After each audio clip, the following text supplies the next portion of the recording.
Ndugu mtazamaji wa Sibuka TV na msikilizaji wa Lindi FM, ni kukaribishe kwenye kipindi chetu kizuri cha jamii na maadili siku ya leo, na naomba nijitambulishe kwako ili tuweze kuendelea.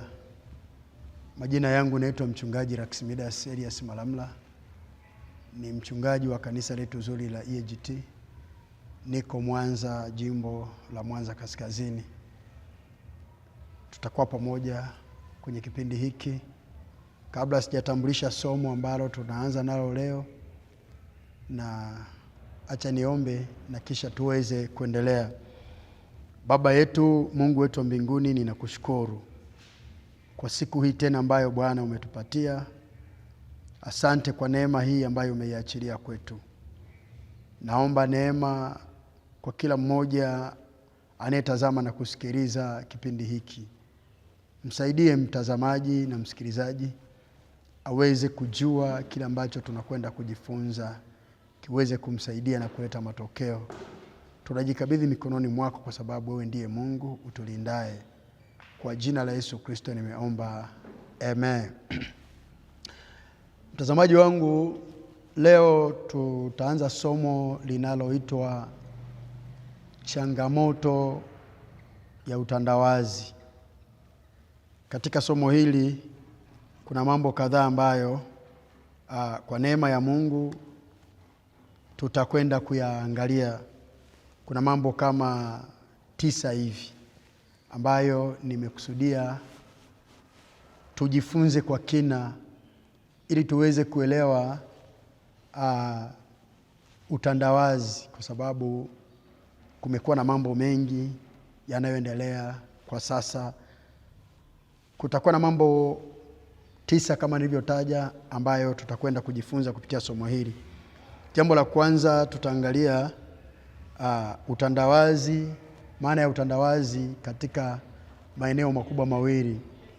Tutajifunza utandawazi kwa maana ya kwa mfumo wa dunia, lakini tutaangalia maana ya utandawazi kwa mujibu wa Biblia.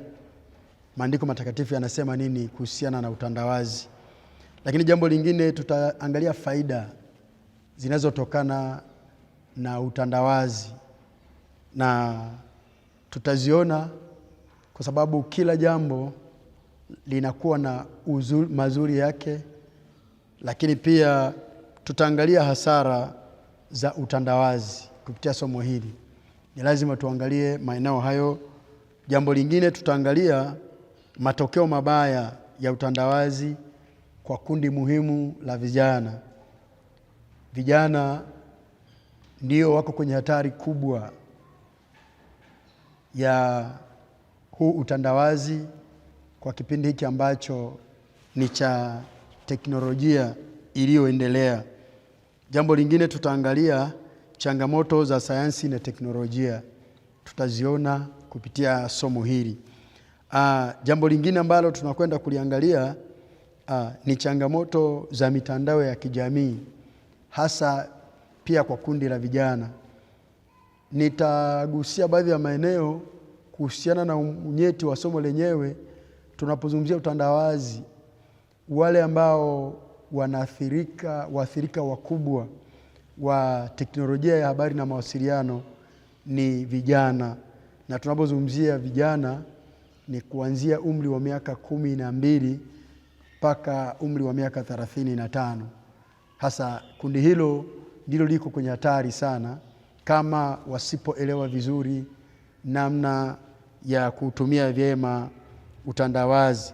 Lakini tutaangalia changamoto za teknolojia katika kipindi hiki cha utandawazi. Tutaangalia hizo changamoto za televisheni, za televisheni kwa maana ya runinga kwenye hiki kipindi cha utandawazi. Ni kweli televisheni zinafanya vitu vizuri kama hivi unavyotazama. Kuna mafundisho unapata kumjua Mungu, utajifunza mambo mbalimbali, lakini ziko changamoto ambazo tutaziangalia zinazotokana na huduma hiyo ya televisheni. Lakini tutaangalia kujilinda na madhara yatokanayo na utandawazi. Nitafundisha pia ni kwa namna gani tunaweza kujilinda na utandawazi tukautumia kwa ajili ya faida. Na jambo la mwisho tutakaloangalia kwenye somo hili ni neema iliyofunuliwa kumsaidia mtu kwenye hiki kipindi cha utandawazi. Sasa nitakupitisha tu kidogo kwa kifupi kwenye utangulizi wa somo langu, halafu baadaye tutaendelea na mambo yale niliyoyataja. Utandawazi tutaangalia kwa mtazamo na jinsi ambavyo ulianzishwa. Utandawazi umeanzishwa miaka ya 80, lakini utandawazi ulilenga mambo gani? Ulilenga kuboresha ulimwengu kwa kutumia nyenzo au malighafi, watu na vitu kote ulimwenguni, lakini iwe ni kwa faida ya watu wote walioko ulimwenguni.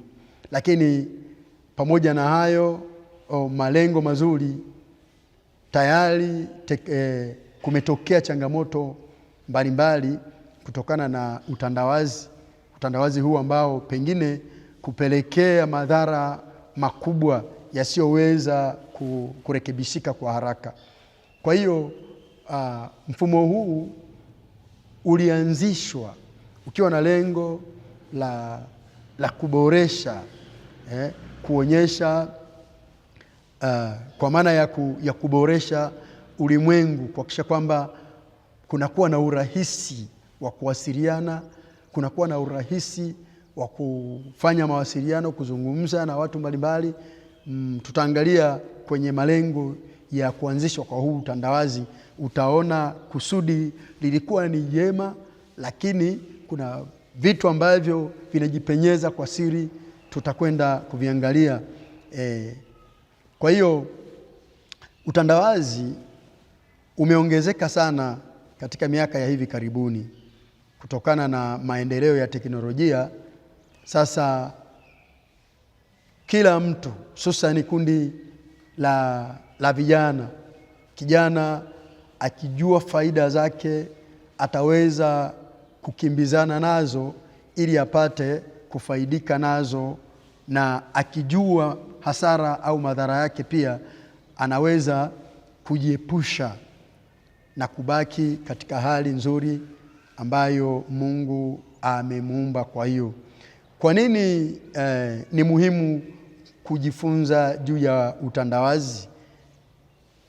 Tunapozungumzia kundi la vijana, kama nilivyotaja mwanzo, umri wa ujana ni miaka 12, kuanzia miaka 12 hadi miaka 35. Sasa hii inawakilisha umri wa kijana kwa sababu ndio wana nguvu nyingi za kupigana vita, na za kimwili na za kiroho pia. Na Biblia inataja kwenye hili kundi kwenye kitabu kile cha waraka wa Yohana, waraka wa kwanza wa Yohana, ile sura ya pili ule mstari wa 14b, inasema ninawaandikieni vijana, enyi vijana, kwa sababu mna nguvu na neno la Mungu linakaa ndani yenu, nanyi mmemshinda shetani. Kwa hiyo kupitia somo hili najaribu kusisitiza maeneo ambayo yanaguswa na athari kubwa ya utandawazi, makundi haya ya vijana. Kwa hiyo somo hili ni la muhimu sana kuweza kujua, ili tuweze kuendelea kuwa imara, kama ambavyo inaeleza kwenye kitabu kile cha Waefeso sura ya 6 kuanzia mstari wa 10 hadi wa 18. Inasema hatimaye mzidi kuwa hodari katika Bwana na katika uweza wa nguvu zake. Inasema vaeni silaha zote za Mungu ili mpate kuweza kuzishinda hila za shetani. Kwa nini? Kwa sababu kushindana kwetu si juu ya damu na nyama, bali ni juu ya falme na mamlaka na wakuu wa giza hili katika ulimwengu wa roho. Kwa kuna vitu vingi ambavyo tunapaswa kuwa imara. Kwa hiyo kundi hili la vijana likishaelimishwa vizuri, likajua namna ya kutumia mfumo huu wa utandawazi, kuna mambo mengi yanayoweza kuleta faida, lakini wasipojua vizuri namna ya kutumia huu utandawazi, vijana hawa wanaweza wakaharibika na kanisa likakosa watumishi walio bora, na hata taifa linaweza kukosa viongozi ambao wanaweza kulisimamia vizuri. Kwa hiyo utandawazi usipotumika vizuri, usipoeleweka vizuri, unaweza kuharibu nguvu kazi ya taifa, kwa sababu ukweli ndio utamweka kijana huru, kuwa huru na kuwa na uamuzi juu ya mustakabali wa maisha yake. Kwa hiyo hayo ndio mambo muhimu katika eneo hili la utangulizi. Sasa tuanze na jambo la kwanza. Nimesema tutaangalia maana ya utandawazi katika mitazamo miwili. Tutaanza na mtazamo wa kidunia. Ziko maana kadhaa hapa ambazo zinazungumzia na kuelezea utandawazi ni nini. Nini maana ya utandawazi? Utandawazi kwa maana ya globalization, kwa mujibu wa Wikipedia ilifanya katika taarifa yake inasema kukifanya kitu kwa katika kiwango cha kimataifa na kukihamisha nje ya mipaka na kukifanya kuwa cha wazi na kikafanywa na watu wa aina yote duniani. Utandawazi ni kukifanya kitu kuwa katika kiwango cha kimataifa. Tutakavyokuwa tunaendelea kujifunza, utaelewa namna ambavyo dunia leo imefunguka. Mtu unaweza ukawa hapa ukawasiliana na mtu yuko USA, ukawasiliana na mtu yuko Ulaya, Europe, ukawasiliana na mtu yuko Asia, ukawasiliana na mtu kokote duniani. Haijalishi lugha kwa sasa. Mtu anaweza kawasiliana na mtu yuko China, anaongea Kiswahili, halafu kuna chombo maalum kinachoweza kutafsiri ile sauti, anakusikia kwa lugha yake. Kwa hiyo haya ndio maana halisi ya utandawazi. Maana ya pili ni utandawazi ni njia ambayo taifa moja hufanya mambo kuwa ya kimataifa, kufanya mambo pamoja duniani.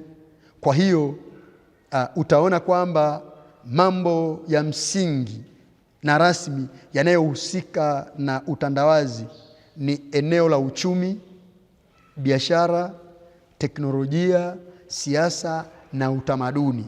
Tutakavyokuwa tunaendelea pale, tutayazungumza vizuri ina utandawazi. Tunapozungumzia uchumi, inahusikaje na uchumi? Utandawazi unahusika vipi na uchumi? Unahusika vipi na biashara? Unahusika vipi na teknolojia? Unahusika vipi na siasa? Unahusika vipi na utamaduni? Maana ya tatu, utandawazi ni mfumo wa uhusiano wa kimataifa katika nyanja mbalimbali kama vile biashara, uchumi, siasa, uliowezeshwa na maendeleo ya teknolojia ya habari na mawasiliano yanayofanya mataifa kuwasiliana kiurahisi. Teknolojia imerahisisha sana. Leo hii likianzishwa jambo lolote mahali popote, yani imerahisisha katika maeneo yote mawili. Imerahisisha katika mambo mema, lakini imerahisisha mambo mabaya pia. Kama kuna jambo linatokea Ulaya, jambo jema likatokea usiku huo dunia yote imeshajua tukio hili katika nchi fulani limetokea. Hata kama ni baya, likitokea mahali popote, linaweza kuleta taharuki dunia nzima, wakajua nini kinaendelea. Na ndio maana mtu mmoja, sijui alikuwa na maana gani, na ni mtu mmoja alikuwa maarufu sana katika nchi hii katika maeneo mbalimbali, sitaweza kumtaja. Yeye alizungumzia wakati akihojiwa kwa habari ya nguvu hii ya teknolojia, akasema watu wanapaswa kwa nyakati hizi tunapaswa kuwa makini na kuogopa vitu viwili muhimu. Anasema wa kwanza, watu tunapaswa kumwogopa Mungu. Baada ya Mungu kinachofuata ni teknolojia. Kwa nini? Ukifanya jambo lolote, liwe baya, liwe zuri, unaweza kapita miaka mingi sana, likitokea tu jambo lolote au ukasema tofauti na ulivyosema miaka ile, inarudishwa tu taarifa yako kama ambavyo unazungumza. Inaweza ikawa ni kwa sauti au kwa maandishi. Unashangaa, ulisema hivi halafu leo unasema hivi. Kwa hiyo unajikuta kuna vitu ambavyo vimerahisishwa kutunza taarifa, kutuma baadhi ya taarifa mbalimbali. Kwa mambo yamerahisishwa katika maeneo yote mawili. Katika ubaya, adui anafanya kazi kwa kasi sana kupitia nyakati hizi za utandawazi. Maana ya 4, utandawazi pia unalenga katika kumiliki fikra au tamaduni zilizo dhaifu kwa ajili ya kusaidiana na kuungana, yaani kuwa kitu kimoja, kuondoa mipaka na masafa kati ya nchi na nchi, kukusanyika pamoja na kuleta kitu kinachoitwa kijiji ulimwengu au global village. Leo hii unaambiwa dunia iko kiganjani. Dunia iko kiganjani. Sasa utandawazi umelenga kufyonza zile tamaduni zilizo dhaifu, lakini ni kuteka fikra. Leo hii watu wengi wanakesha kwenye mitandao ya kijamii. Watu wengi wanafukuzwa kazi kwa sababu amejielekeza kutafuta vitu mtandaoni, awe kazini, awe kwenye biashara. Mwingine anashindwa kujali hata huduma kwa wateja, kuwahudumia wateja wake. Unafika dukani, unakuta mtu anaperuzi, anaangalia vitu mbalimbali kwenye mitandao ya kijamii. Tutaangalia huko madhara ya mitandao ya kijamii tutakapokuwa tumefika. Lakini hii yote ni kwa sababu ya nini? Ya utandawazi. Ulilenga kuteka fikra, kumiliki fikra na tamaduni zilizo dhaifu, kwa ajili ya kusaidiana na kuungana, yani kuwa kitu kimoja. Dunia inalenga kuongea lugha moja. Kuna vitu vingi tutaviona hapo mbele. Maana ya 5 katika hizi maana za mtazamo wa kidunia kuhusiana na utandawazi. Utandawazi ni mfumo wa kuifanya dunia iwe kijiji kimoja kwa mfumo wa mawasiliano, teknolojia, mtandao, siasa na uchumi na utamaduni. Mfumo huu umelenga kuifanya dunia iwe kijiji na kufanya kila jambo kwa pamoja. Nyakati hizi utaona wazi ambavyo wakati mwingine ziko tamaduni kwenye jamii zetu ambazo zilikuwa ni za kawaida kabisa, lakini watu wengi wameamua kuzibomoa kutokana na utandawazi. Wanaona labda watu wa magharibi wanaishi kwa namna fulani. Hata tukija tu kwenye eneo la mavazi, wako watu wamejaribu kuchukua utamaduni wa watu na mavazi yakawa ni mavazi rasmi. Na hata leo ukiambiwa kwamba vazi letu la taifa ni lipi, watu wataanza mara hiki mara hiki. Kwa nini? Ni kwa sababu tumechukua tamaduni za watu kutokana na utandawazi tukazifanya kuwa tamaduni za kwetu. Ziko tamaduni ambazo ni za kawaida kabisa, lakini ni njema sana, ambazo zilikuwa zinaweza kumnidhamisha mtu na kuonyesha kwamba huyu mtu ana maadili. Sitaki kuzitaja kwa sababu nikitaja tamaduni mojawapo itaonekana kama ninazungumza kitamaduni sana au na unga mkono utamaduni wa kabila fulani au wa jamii fulani. Hapana, ziko tu tamaduni za kawaida ambazo tumekuwa tukiziona. Kwa mfano, tatolea tu mfano wa kabila moja kwa nchi yetu hapa. wazazi walikuwa wakiangalia sifa kwenye familia ili kijana aweze kupata anapofikia umri wa kuoa. Walikuwa hawaoi tu kama leo hii ambavyo vijana wa leo wanajipatia wake, wanakutana Facebook, wanachati, wanapeana mawasiliano, hawajawahi kuonana, familia zao hazifahamiani, hivyo wanakutana mtandaoni, wanaanza uchumba. Mwisho wa siku binti anakwenda kutambulisha mchumba wake nyumbani, hajui hata familia yao ikoje. Sasa moja ya utamaduni wa baadhi ya makabila hapa Tanzania yalikuwa yakifanya utaratibu, wazazi ndio walikuwa na utaratibu wa kuangalia kijana wetu anaoa binti kwenye familia gani. Wanaangalia historia ya familia au ukoo huu, kizazi cha kwanza mpaka cha 4 waliishi vipi. Wakati mwingine kulikuwa na magonjwa ambayo yapo ya kifamilia, walikuwa nafuatilia sana, lakini mambo haya leo hayapo. Mtu sasa hawezi kupangiwa chochote, na ukitaka uingie kwenye shida, binti kijana amempenda binti fulani, anataka kuanzisha uchumba, halafu wewe uanze kuingiza maneno yako kwamba achana na huyu kwa sababu hizi na zile. Utashangaa kuona binti au kijana anakuinukia na kuona kwamba unaingilia maamuzi yake. Na ndio maana sasa imefikia wakati wazazi hawana nafasi tena ya kutoa mawazo kwenye swala la kijana anapokuwa amefikia umri wa kuoa au kuolewa.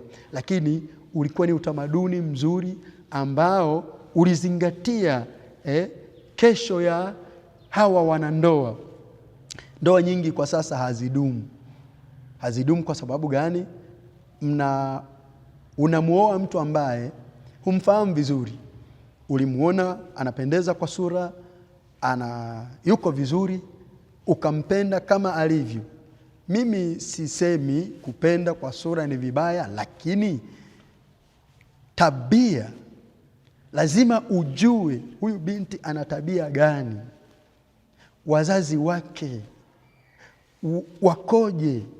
Kwa hiyo unaweza ukashangaa kijana anaoa, ile binti anaolewa, ile mnamaliza tu kufanya send off na mnamuaga jumla. Hawezi tena kuwa na ukaribu na ndugu, anakuwa ni wa upande mmoja, yeye na mume wake. Wakija ndugu wa kwao mwanaume hakubaliani nao, anataka tu ndugu zake ndo wawe karibu. Sasa utajuaje? Ni kutokana na mfumo wa maisha ambayo huyu binti alilelewa, amekuwa anaona yanayotendeka nyumbani na vitu vingine. Kwa hiyo na tunahitaji kujifunza ili kujua sasa kwamba namna ambavyo utandawazi umeweza kuathiri baadhi ya tamaduni, zikamezwa, lakini lengo lake ni kufanya dunia iwe kitu kimoja, ifanye vitu kwa pamoja na kuweza kuwasiliana. Kimsingi utandawazi umeweza kufungua katika eneo la mawasiliano. Utakapofika kwenye faida za utandawazi, tutaangalia mambo mengi zaidi. Sasa nataka tupate mapumziko kidogo. Nitakaporejea tutaangalia maana ya utandawazi kwa mujibu wa Biblia. Usiondoke mahali ulipo, nitarejea muda sio mrefu. Mungu akubariki sana.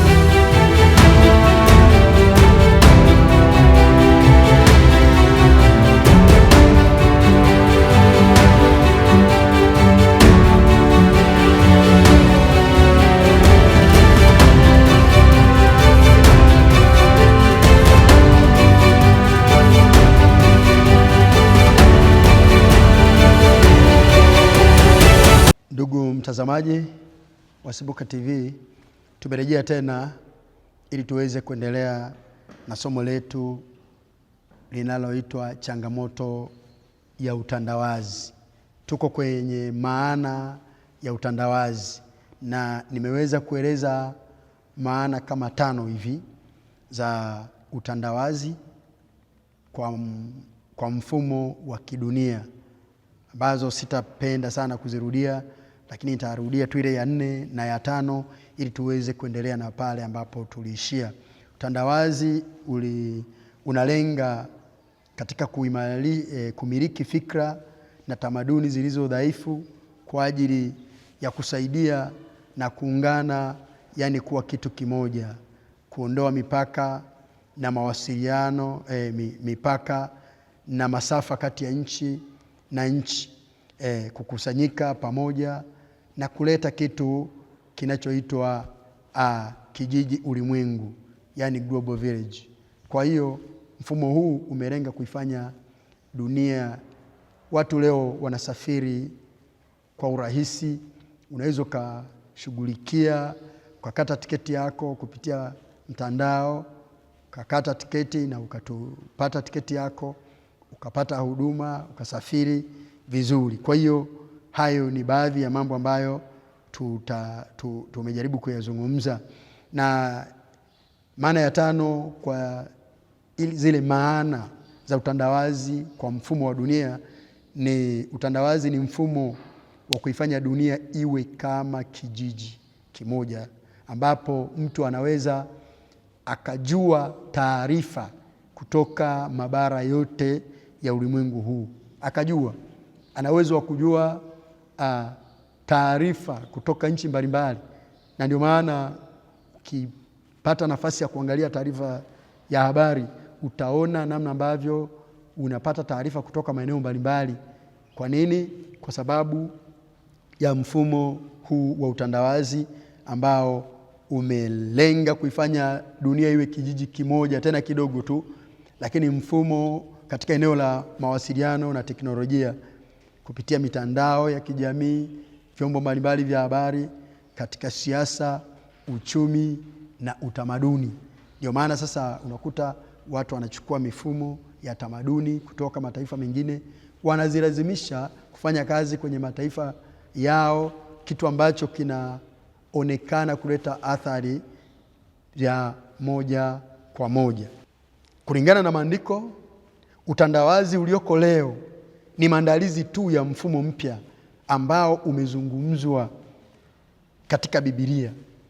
Na ndio maana tunapotumia utandawazi huu tunapaswa kutumia kwa tahadhari, pamoja na mambo mazuri ambayo tunayajua na yale ambayo tunayaona.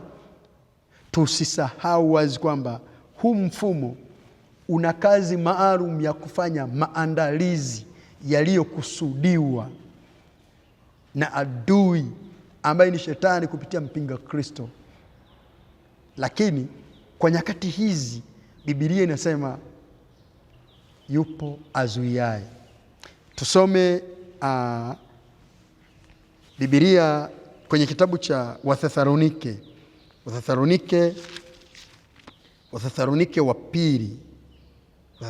wa pili. Tusome sura ya 2 na nitasoma kuanzia mstari wa 6. Sura ya 2 mstari wa 6 hadi wa 10 nitasoma. Na sasa lizuiaro mwalijua, yule apate kufunuliwa wakati wake. Maana ile siri ya kuasi hivi sasa inatenda kazi, lakini yuko azuiaye sasa hata atakapoondolewa. Hapo ndipo atakapofunuliwa yule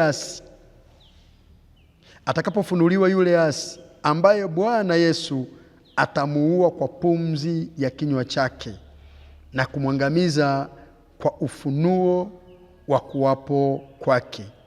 Yule ambaye kuja kwake ni kwa mfano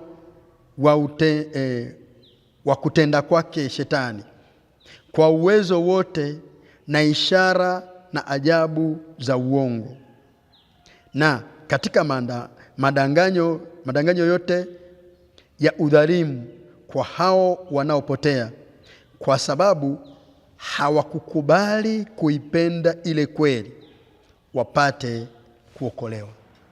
Angalia namna ambavyo leo mambo yakiibuka mtandaoni.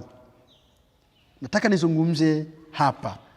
Utandawazi pamoja na mazuri ambayo nimeyazungumza hapa, na yale ambayo unayajua wewe, na mengine ambayo sitapata nafasi ya kuyazungumza.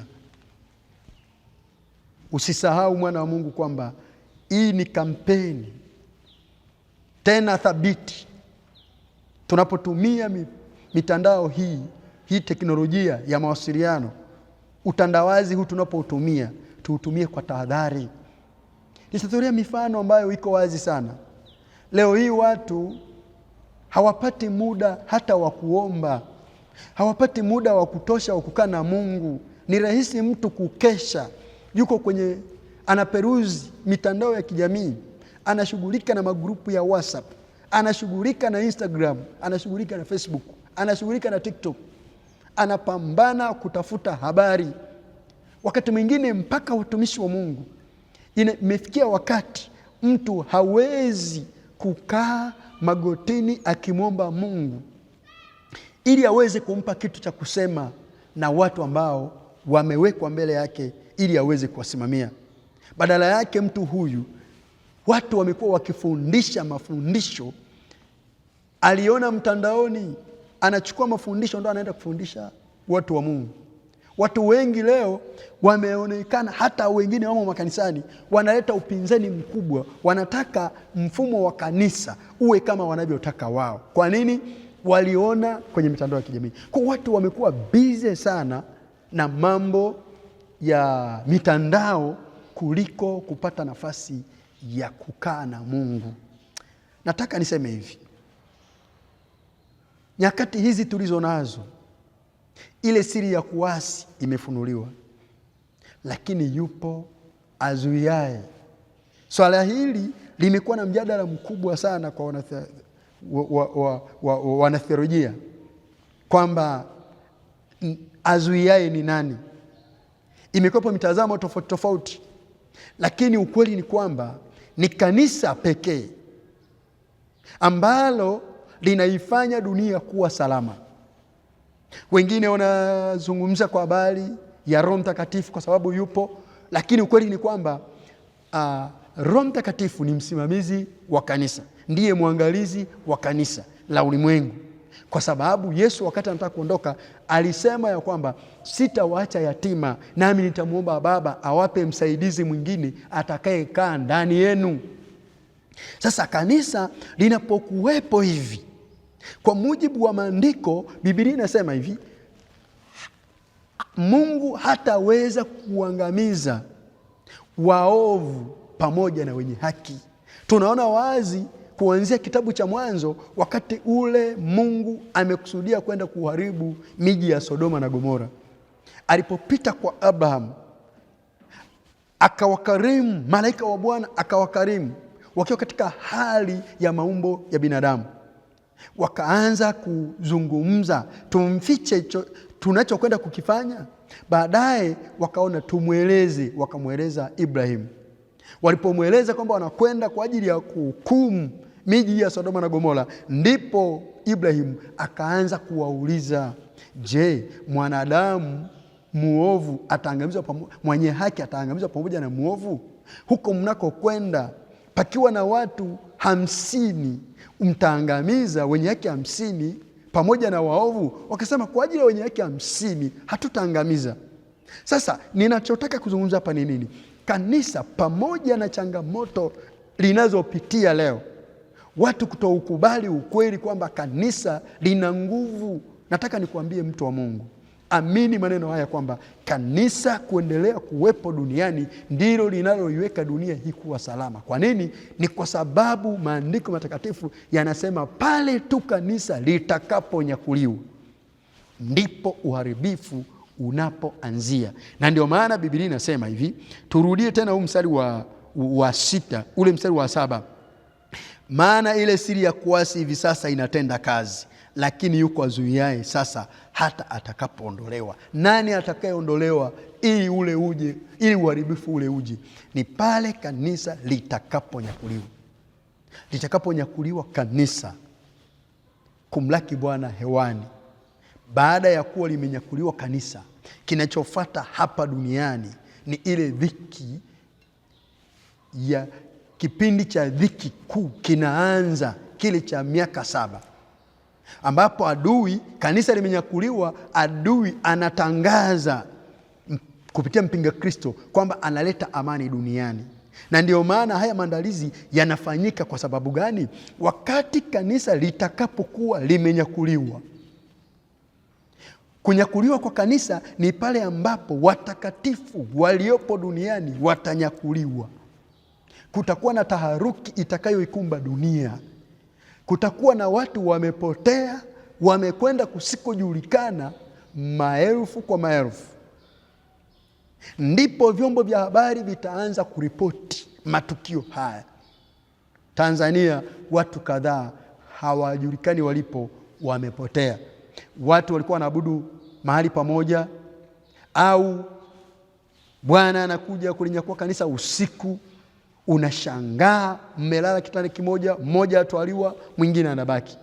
Unaanza kutafuta mke, unaanza kutafuta mme, unaanza kutafuta watoto, unaanza kutafuta wazazi, hawaonekani. Unakwenda kutoa taarifa polisi, kuna upotevu wa watu, unakuta mkuu wa kituo ameshapoteza ndugu zake wengi. Kwa sasa taharuki itakuwa ni kubwa duniani. Watu wengi wamepotea, hawajulikani walipo. Ndipo mpinga Kristo tulivyosoma lile andiko la kitabu kile cha Ufunuo sura ya 13, ndipo mpinga Kristo atakapotangaza wazi kwamba yeye anayo majibu, kwa sababu atakuja kama Masihi. Anapokuja kama Masihi, atautangazia ulimwengu na hasa taifa la Israeli kwamba yeye ndiye Masihi ajaye aliyetabiriwa. Na kwa sababu hiyo, kwa mujibu wa maandiko, wa Israeli kwa maana ya Wayahudi, Yesu alivyozaliwa, mpaka leo wapo Wayahudi ambao hawakubali kwamba Masihi alikwisha zaliwa, kwa sababu ya changamoto za kijiografia eneo alilozaliwa. Na ndio maana ukisoma kitabu kile cha Injili ya Yohana ile sura ya 1 mstari wa 11, anasema alikuja kwake, lakini hao walio wake hawakumpokea. Kwa nini hawakumpokea? Hawakumpokea kulingana na kwamba haiwezekani jambo jema kutokea Nazareti. Eneo alilozaliwa ni eneo maskini ambalo lilitafsiriwa kama la laana. Walitegemea Mwokozi Yesu angezaliwa katikati ya mji pale Yerusalemu. Sasa atakapokuja, kanisa limenyakuliwa, mpinga Kristo anakuja sasa, anafanya agano na Israeli. Kwanza atatangaza ulimwengu mzima kwamba yeye ni Masihi na anao uwezo wa kutatua changamoto ambayo imeikumba dunia kutokana na watu wengi kupotea. Na kwa sababu dunia imetaharuki, imechanganyikiwa, kila taifa linaripoti idadi kubwa ya watu wameondolewa, wametwaliwa. Sasa hapa ndipo ule muunganiko wa pamoja, dunia nzima itabidi wamsikilize. Wafalme wa mataifa yote watalazimika kumsikiliza yeye, kwa sababu anayo majibu. Hapo ndipo atakapofanikiwa kuwaunganisha kwenye kile kipindi cha miaka 3.5 ile ya dhiki kuu. Atafanikiwa kuwaunganisha watu na mataifa yote yataongea lugha moja. Hivi sasa mifumo hii ya teknolojia inaendelea. Watu leo zimekuja simu ambazo mwanzo ilikuwa mtu unaweka pattern ya kuandika, unafanyaje? Zimekuja pattern unaweka namba kwa ya vidole. Leo hii ipo mpaka milango inafunguka kwa uso. Yaani mlango unafungiwa kwa pattern ya uso wa mwenye nyumba. Akija mtu mwingine ule mlango haufunguki. Lakini akisimama mwenye nyumba anasogeza kwenye eneo ambalo anaamini kwamba ambalo limesetiwa kwamba inaweza kufungua, mlango unafunguka wenyewe. Kwa nini? Teknolojia imeongezeka. Kwa ataondoa mipaka yote, yani ataondoa vikwazo vyote vya mipaka. Wale ambao wanahitaji yani wale ambao wanaungana na yeye watakuwa na uwezo wa kwenda nchi yoyote. Yani ni kuchukua usafiri, kata tiketi yako, unakwenda. Hakuna kuulizana visa wala passport. Hakuna kuulizana sijui nini na nini, hapana. Sasa akishafanya hivyo, watu wataanza kumfurahia kwamba ni mtu sahihi, kwa sababu amekuja kuleta majibu. Na ndiyo maana andiko linasema ile siri ya kuasi imekwisha funuliwa, lakini inatenda kazi. Maana ile siri ya kuasi inatenda kazi hivi sasa, inatenda kazi, lakini yuko azuiaye hata atakapoondolewa. Kwa baada ya kuwa kanisa limeondolewa hapa duniani, kutakuwa na heka za ajabu sana. Kutakuwa na heka za ajabu. Na ndipo baada ya kuwa sasa amefanikiwa kuiunganisha kwenye ule utawala, kwenye kile kipindi cha miaka 3.5, mwishoni mwa kipindi hicho ndipo hawa wa Israeli watashtuka. Kwa sababu gani? Atalazimisha kukomesha sadaka, dhabihu ambazo zitakuwa zinatolewa kwenye hekalu ambalo liko kwenye mchakato wa kujengwa. Kabla Kristo hajarudi, lazima hilo kanisa hilo hekalu liwe limekwisha kujengwa, mahali ambapo leo upo msikiti pale Israeli. Kwa hiyo ni muhimu sana kuelewa vitu hivi. Tunapozungumzia utandawazi, huwezi kuacha kuyataja haya matukio muhimu. Mstari wa 8 anasema hivi: hapo ndipo atakapofunuliwa yule asi, ambaye Bwana atamuua kwa pumzi ya kinywa chake na kumwangamiza kwa ufunuo wa kuwepo kwake. Mstari wa 9, yule ambaye kuja kwake ni mfano wa kutenda kwake Shetani, kwa uwezo wote na ishara na ajabu za uongo. Wakati huo Shetani atafanya ishara, atafanya miujiza ya kutisha. Leo hii watu wanaweza kuhama kanisa moja kwenda kanisa jingine, wakipambana kutafuta miujiza. Wanatafuta miujiza. Wengine wanahama kanisa A kwenda kanisa B kwa sababu wakitafuta miujiza. Wakati huu ambao tunazungumza, Shetani atapata uwezo kupitia mpinga Kristo, uwezo wa kuweza kutengeneza sanamu ya udongo na kuipuliza pumzi ya uhai, inapata uhai. Kwa hiyo eneo la miujiza pekee bado halitoshi kuamini kwamba hii ni nguvu ya Mungu au sio nguvu ya Mungu, kwa sababu nyakati hizi tuko kwenye maandalizi. Sasa wakati utakapofika, watu watakimbia huku na huko, na hapa duniani amani itakuwa imekwisha potea. Sasa kwenye ile kipindi cha miaka 3.5 kuelekea mwisho, hawa ndugu atakaposhtuka, ndipo atakapolazimika sasa kuanza kuwalazimisha awatawale kwa nguvu. Anawatawala kwa nguvu, hawataki, ndipo watakapoamua kulivunja lile agano, lile patano walilokubaliana, ule mkataba waliosaini nao, mkataba wa amani. Atakapouvunja ule mkataba, hapo ndipo dhiki itaanzia. Hapo watu wataanza kulazimishwa. Huwezi kwenda mahali kununua kama hujawekewa alama. Watapigwa chapa kwenye bega lao, mkono wa kuume, na kwenye vipaji vya uso wao. Hapo ndipo hatari itakapokuwa kubwa duniani. Haya mambo najaribu tu kuyagusia kwa ufupi sana, ili kuonyesha mpango na mchakato unavyoenda, maana halisi ya kibiblia kuhusiana na utandawazi. Mstari wa 10, Biblia inasema hivi: na katika madanganyo yote ya udhalimu kwa hao wanaopotea, kwa sababu hawakukubali kuipenda ile kweli. Hawakukubali kuipenda ile kweli kwa sababu wamemkataa Kristo. Leo hii, angalia mpendwa wangu, maeneo uliko, injili unapohubiri, angalia mwitikio wa watu wanaokuja. Imepelekea watu sasa mpaka wanatengeneza vitu vingine vya ziada vinavyoweza kuwavuta watu ili waje. Ukihubiri injili ya kweli, watu wanaokuja ni wachache, wale wenye shida. Wako watu maofisini hawawezi na hawana muda wa kusikiliza neno la Mungu. Lakini nataka nikwambie kwamba wakati utakapofika katika madanganyo hayo yote na udhalimu kwa hao wanaopotea kwa sababu hawakukubali kuipenda ile kweli, wapate kuokolewa.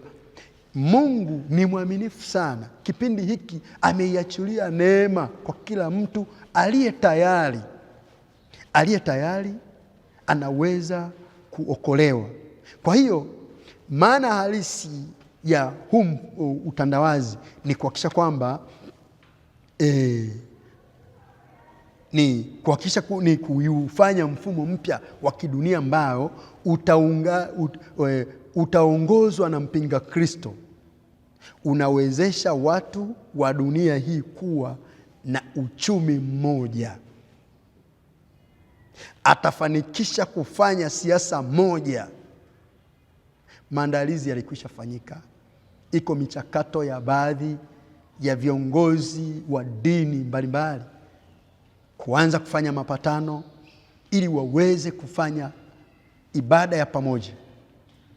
Imani moja na imani nyingine waweze kuwa na ibada ya pamoja. Kwa hiyo haya maandalizi yalikwisha anza kufanyika. Sasa tunapozungumzia mfumo huu ulikwisha anza kufanyiwa maandalizi. Na ndio maana inafika mahala nchi moja na nchi nyingine, kwa sababu ya ushirika walio nao, wanalazimika kuondoa kipengele cha visa.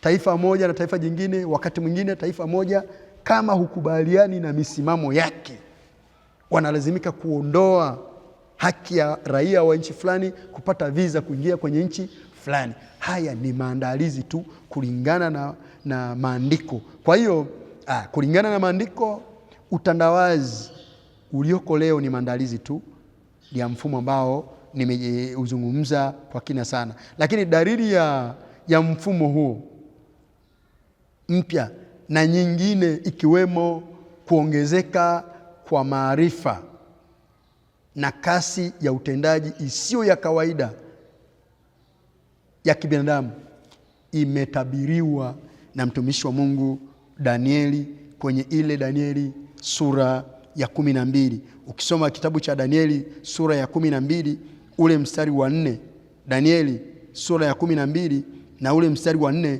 nitasoma huo mstari na kisha nitakuombea. Lakini ewe Danieli, yafunge maneno haya, ukatie muhuri ukatie muhuri kitabu. Hata wakati wa mwisho wengi wataenda mbio huko na huko, na maarifa yataongezeka. Maarifa yameongezeka sana kwa nyakati hizi. Ndugu mtazamaji wa Sibuka TV na msikilizaji wa Lindi FM 87.5, Mungu akubariki sana. Mungu wetu ni mwaminifu. Tunaendelea na somo letu kwa leo, tutaishia hapa. Mungu akubariki sana. Nataka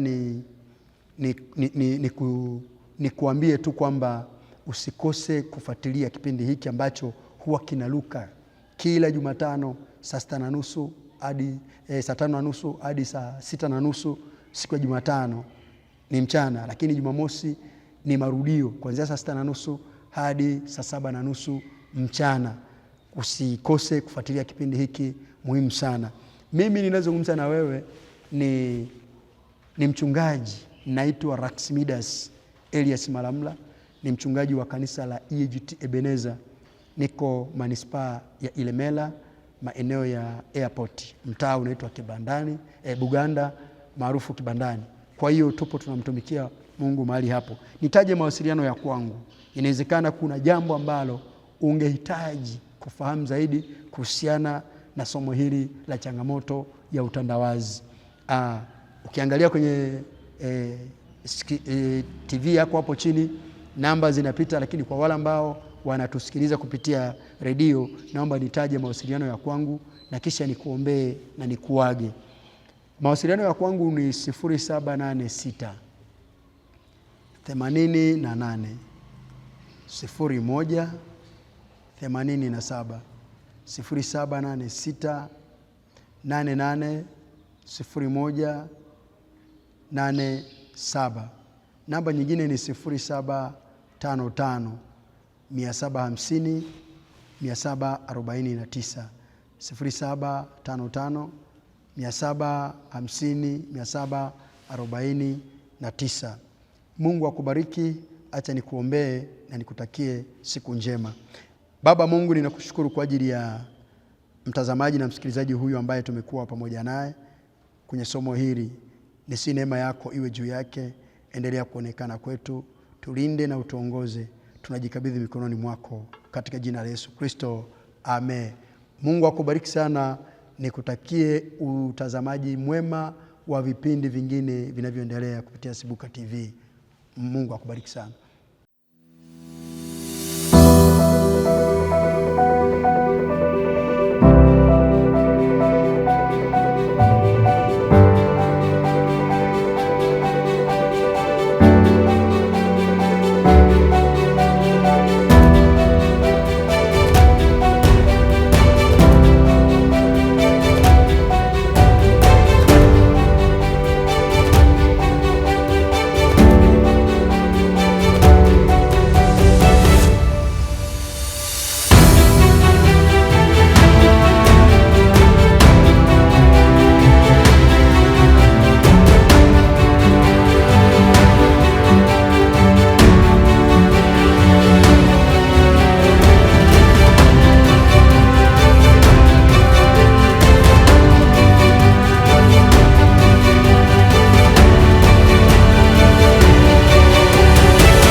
Sibuka TV.